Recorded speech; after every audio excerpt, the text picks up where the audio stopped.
In the 8th century CE, a new force appeared on the shores of Europe, the Vikings. Norse seafarers from Scandinavia, the Vikings were feared for their swift and brutal raids.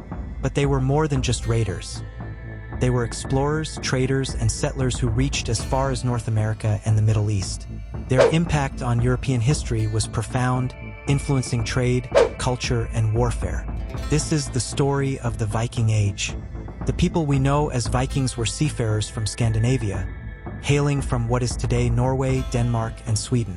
Their society was based on farming, craftsmanship, and trade, but it was their maritime skills that would change the course of history. The term Viking originally referred to the act of going on expeditions, and not all Norsemen were raiders. Many were farmers, traders, and explorers. But those who went a Viking were notorious for their raids and adventures across the seas. The Viking Age is said to have begun in 793 CE with a violent and unexpected raid on the monastery of Lindisfarne in Northumbria, off the coast of England. This attack shocked the Christian world, marking the start of a centuries-long period of Viking raids across Europe. The Vikings targeted monasteries and coastal towns, which were often poorly defended but rich in treasures. Their longships allowed them to strike quickly and disappear before local defenses could be raised, spreading fear across the coasts of Europe. For decades, the Vikings were feared for their raids, which brought chaos to the coasts of the British Isles, France, and beyond. But the Viking Age wasn't just about raiding. It was also about exploration, settlement, and trade. The Vikings' success as raiders and explorers was due in large part to their ships. Viking longships were a marvel of engineering, lightweight yet sturdy, capable of traveling vast distances across open sea and navigating shallow rivers. These ships allowed the Vikings to launch raids deep into Europe. They could sail up rivers and strike inland towns and cities, places that had never before seen such attacks. But the same ships that carried warriors to raid also transported traders and settlers to new lands. The Vikings weren't just raiders. They were explorers and settlers who pushed the boundaries of the known world. In the late 9th century, Vikings settled in Iceland, and from there, they ventured even farther, reaching Greenland under the leadership of Eric the Red. In Greenland, the Vikings established settlements in one of the harshest environments in the world, showcasing their resilience and adaptability. Perhaps most astonishingly, the Vikings were the first Europeans to set foot in North America around 1000 CE.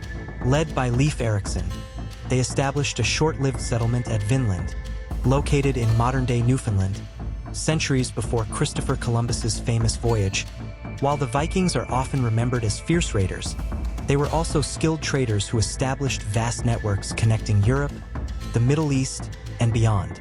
Viking merchants traded fur, amber, and weapons in exchange for silver, silks, and spices from as far away as the Byzantine Empire and the Islamic world. Their longships weren't only used for raids, they became the vessels of commerce, carrying goods along the rivers of Eastern Europe, where they founded key trading cities like Novgorod and Kiev. Viking traders even reached Constantinople, the heart of the Byzantine Empire, where Norsemen became part of the emperor's elite Varangian Guard. The Vikings' impact on European warfare was significant. Their hit-and-run tactics, mobility, and use of longships forced European rulers to rethink their defenses. Many kingdoms, such as Anglo-Saxon England and the Carolingian Empire, reorganized their armies and built fortifications to defend against Viking raids. But the Vikings didn't remain outsiders for long. Many Norse warriors settled in the lands they raided, forming new communities. In England, the Danelaw was established, an area under Viking control, while in northern France, Viking leader Rollo was granted land by the Frankish king, leading to the creation of the Duchy of Normandy. By the 11th century, the Viking Age was drawing to a close. In 1066, the last great Viking invasion of England was repelled at the Battle of Stamford Bridge. But the legacy of the Vikings lived on. Viking settlers left an indelible mark on European culture, language, and governance. The Normans, descendants of Vikings, would go on to conquer England in 1066, shaping the course of English history for centuries. Viking exploration also helped connect Europe with new regions, influencing trade and cultural exchange across vast distances. So why did the Viking Age come to an end? Over time, European kingdoms became better organized and more capable of defending against Viking raids. The spread of Christianity throughout Scandinavia also played a role. As Norse leaders converted and sought to align themselves with Christian Europe, as the Norse people embraced Christianity and settled into more centralized kingdoms, the age of raiding gradually faded.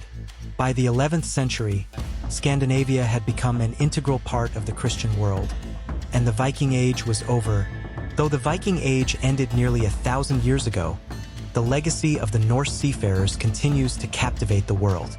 Their daring voyages, their impact on European history, and their cultural contributions have left an enduring mark on the story of humanity. From the stories of their gods and heroes to the relics of their longships, the Vikings remain a symbol of exploration, resilience, and adventure. Thank you for watching. Don't forget to like, share, and subscribe for more stories from history. See you next time.